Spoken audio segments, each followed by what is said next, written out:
Assalamualaikum warahmatullahi wabarakatuh. Bismillahirrahmanirrahim. Alhamdulillahirabbil alamin. Allahumma sholli ala sayyidina Muhammad wa ala ali sayyidina Muhammad. Pada anak-anak sekalian, selamat pagi, selamat siang atau selamat sore. Tergantung kamu menontonnya.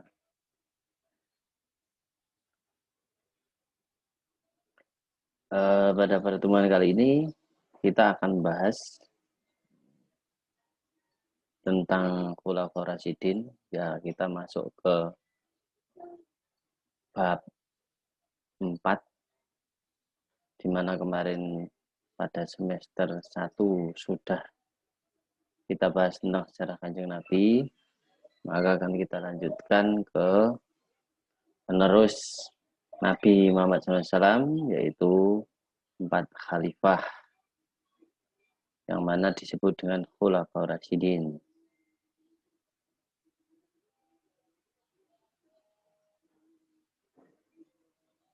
Ya,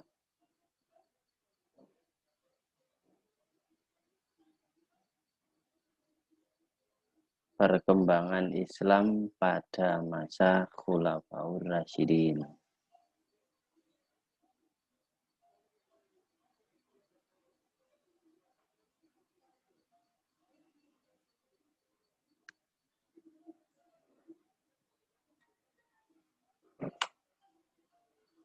Standar kompetensi di dalam KD ini, yaitu standar kompetensi, kita akan menganalisis berbagai kemajuan yang dicapai umat Islam pada masa Khulafaur Rasyidin. Kemudian yang akan kita fokuskan adalah sejarah Khulafaur Rasyidin, model kepemimpinan Khulafaur Rasyidin, prestasi Khulafaur Rasyidin. Ini perkiraan wajah-wajah Khulafaur Rasyidin, yang mana tentu ini bukan sebenarnya, tetapi hanya gambar saja, paling tidak ya rata-rata berjenggot. Kalau kamu ingin mempelajari lebih jauh tentang Khulafaur Rasyidin, bisa baca buku, misalkan Tarikh Khulafa karangannya Imam Suyuti, atau Khulafaur Rasyidin karya Husain Haikal. Itu seorang penulis dari Mesir, ahli sejarah, nulis buku tentang Khulafaur Rasyidin juga. Dan masih banyak lagi sebenarnya buku-buku yang perlu kamu pelajari. Apalagi jika kamu nanti minat menjadi seorang ahli sejarah, tentunya kamu harus melacak buku-buku tersebut dan mengkajinya. Mereka, Khulafaur Rasyidin, itu adalah Abu Bakar Siddiq radhiyallahu an, Umar bin Khattab radhiyallahu an, Utsman bin Affan radhiyallahu an, dan Ali bin Abi Thalib karramallahu wajhah. Pengertian dan sejarah Khulafaur Rasyidin.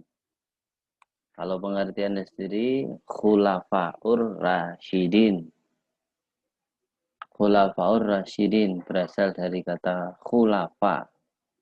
Khulafa itu artinya para pengganti. Rasyid itu rosyada, orang yang dapat petunjuk. Khulafa merupakan jamak dari kata khalifah, yang berarti pengganti. Kalau Ar-Rasyidin mendapat petunjuk, berarti Khulafaur Rasyidin berarti orang yang mengganti Nabi, yaitu para pengganti Nabi yang mendapat petunjuk. Khulafaur Rasyidin terdiri dari 4 sahabat utama Rasulullah. Yang pertama adalah Abu Bakar As-Siddiq, yang kedua Umar bin Khattab, ketika Utsman bin Affan, keempat Ali bin Abi Thalib.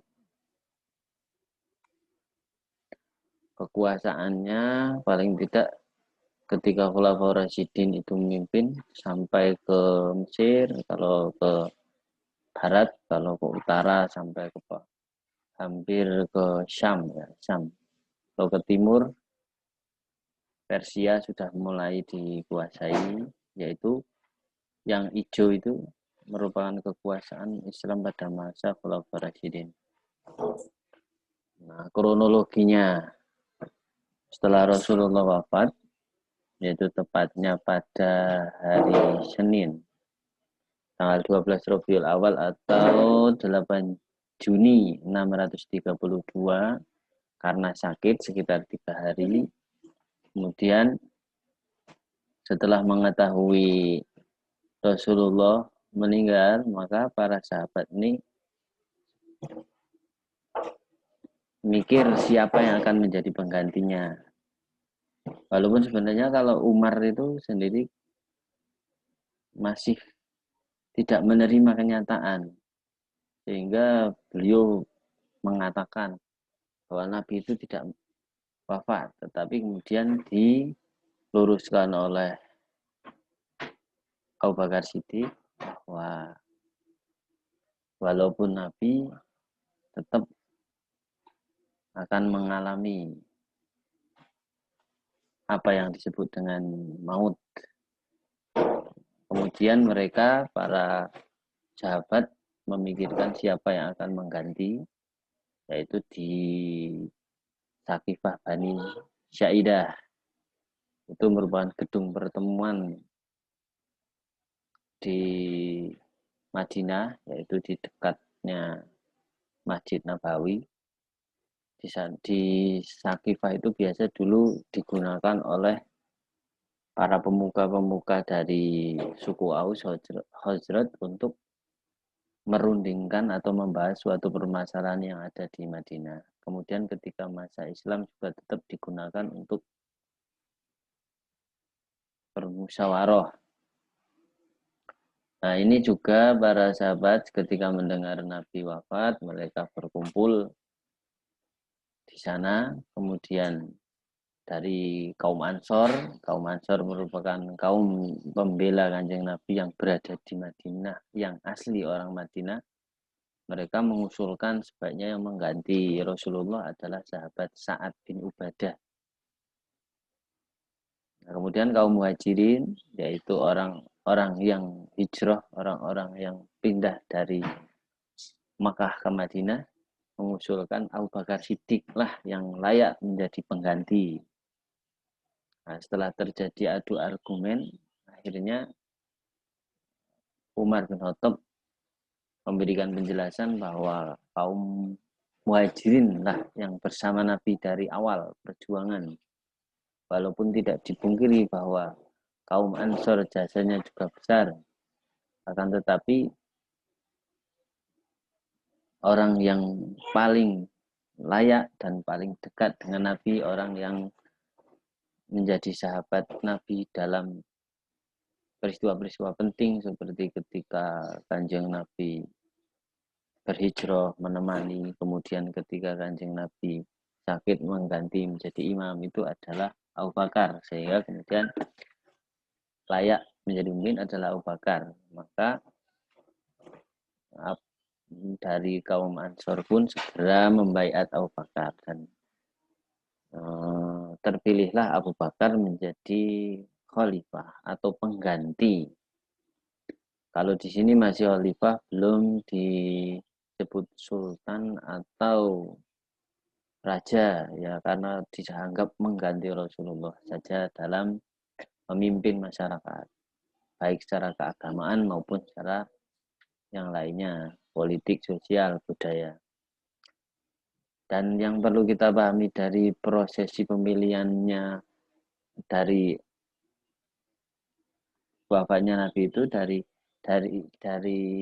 Kanjeng Nabi ke Abu Bakar, yang perlu diperhatikan adalah satu, para sahabat itu menggunakan cara bermusyawarah.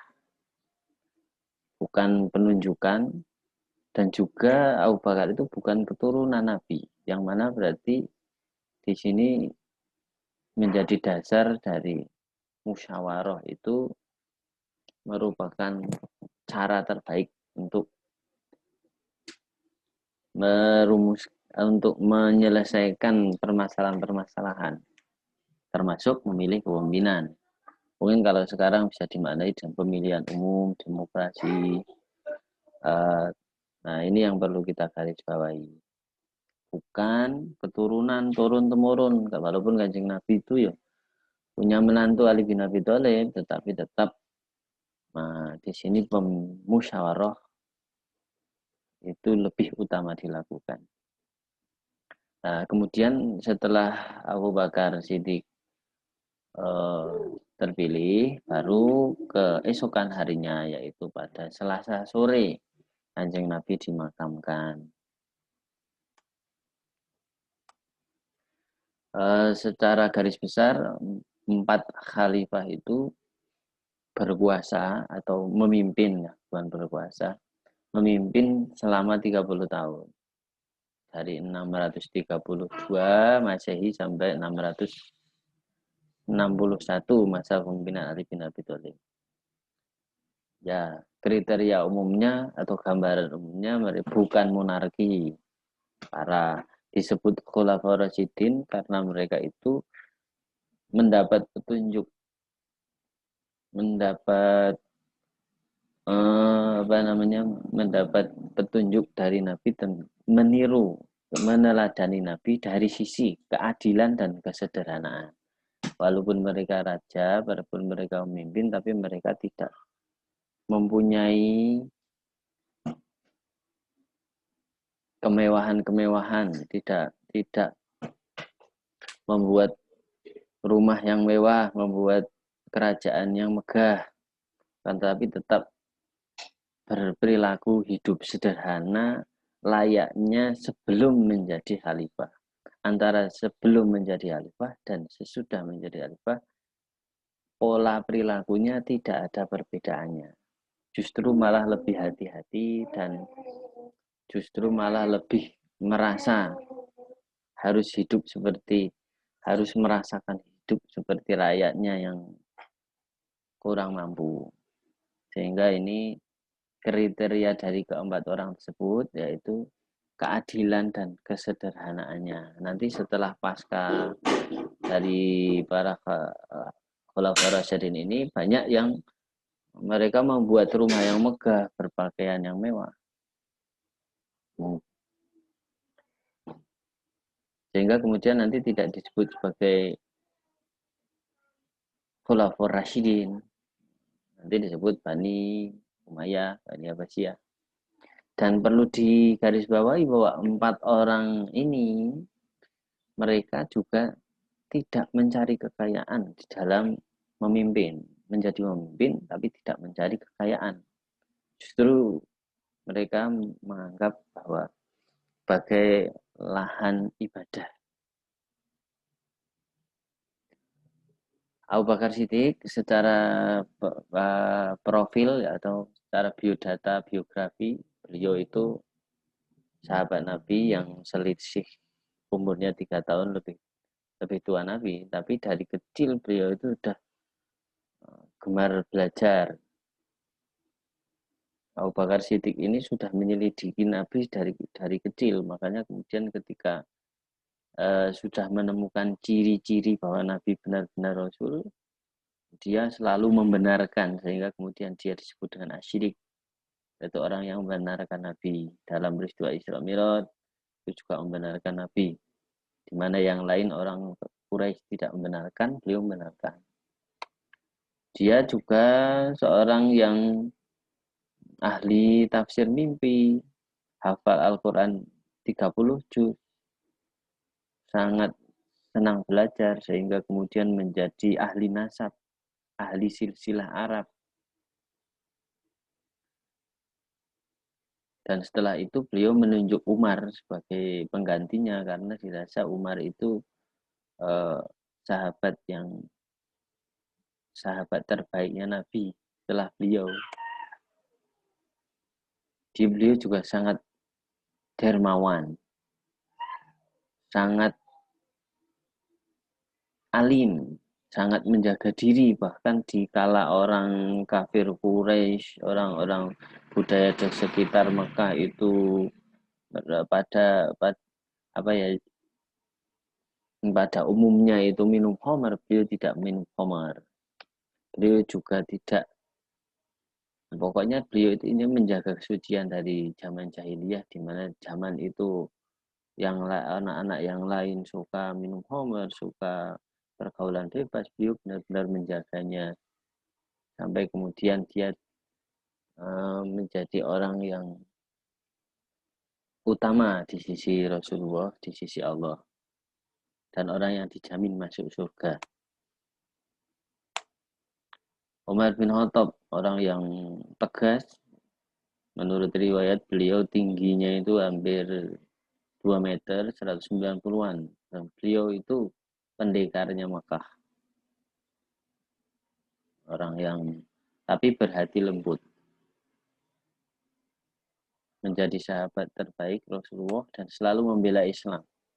Cerdas, kritis, rajin belajar. Dia termasuk orang yang pandai nulis baca pada zaman itu.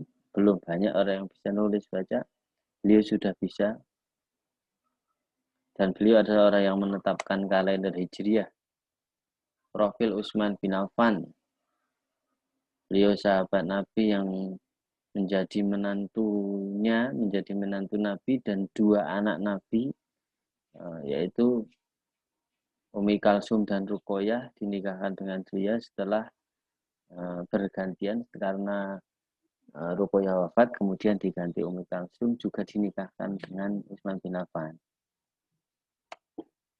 Orang yang lembut dan sangat dermawan, dan orang yang kaya raya beliau itu.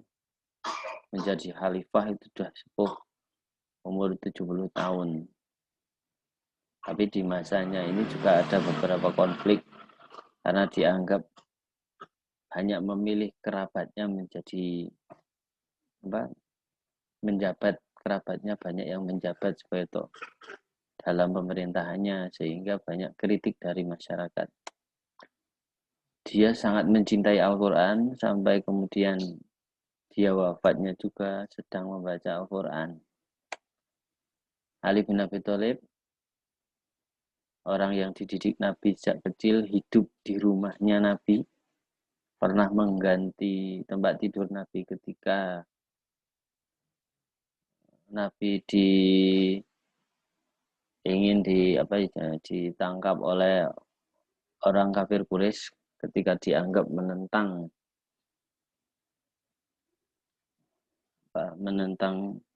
penyembah berhala, menentang cara ekonomi sosial masyarakat sana yang mereka itu suka dagang riba dan menjual belikan budak. Nabi melawan itu sehingga kemudian Nabi dimusuhi dan ingin dibunuh, bahkan barang siapa yang bisa membunuhnya itu akan dihadiahi 200 onta. Nah, ketika itu terjadi, orang yang mengganti tempat tidurnya adalah Ali bin Abi Thalib. Masuk Islam ketika dia umur 13 tahun, dia merupakan anak kecil yang pertama masuk Islam.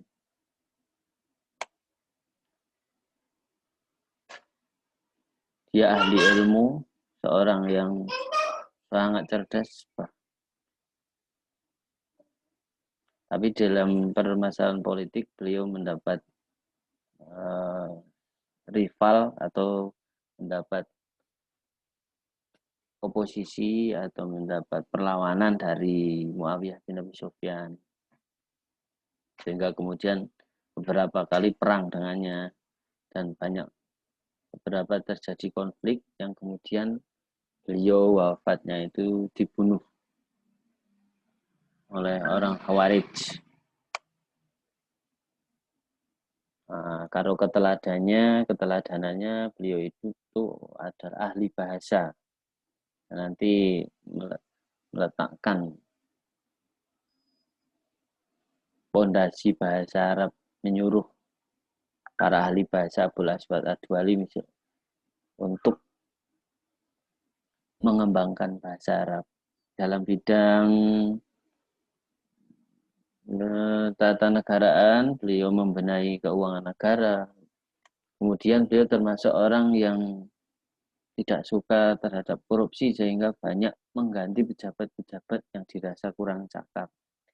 Salah ini yang kemudian salah satunya yang akan menjadi pergolakan politik di masanya, karena dia banyak memecat orang dan orang-orang yang dipecat itu banyak yang tidak terima, sehingga kemudian di akhir masa pemimpinannya itu beliau banyak terjadi konflik yang ingin menjatuhkan kepemimpinannya. Nah, itu gambaran sekilas tentang profil para Khulafaur Rasyidin, dan tentunya kamu harus mempelajari lebih jauh di bukumu, juga cari referensi lain di LKS yang kamu punya, silakan dipelajari, dibaca, dan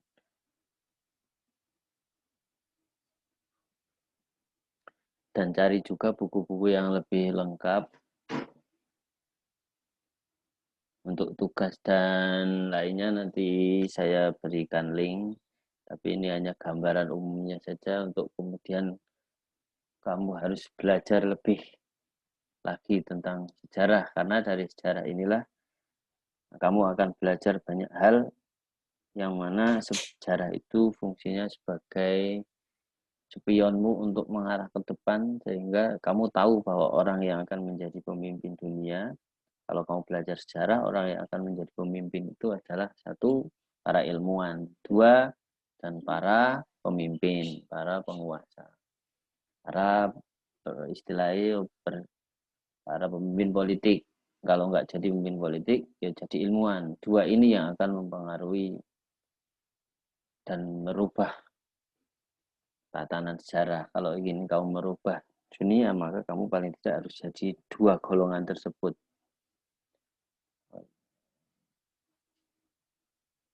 Nah, mungkin ini yang dalam pertemuan ini saya sampaikan.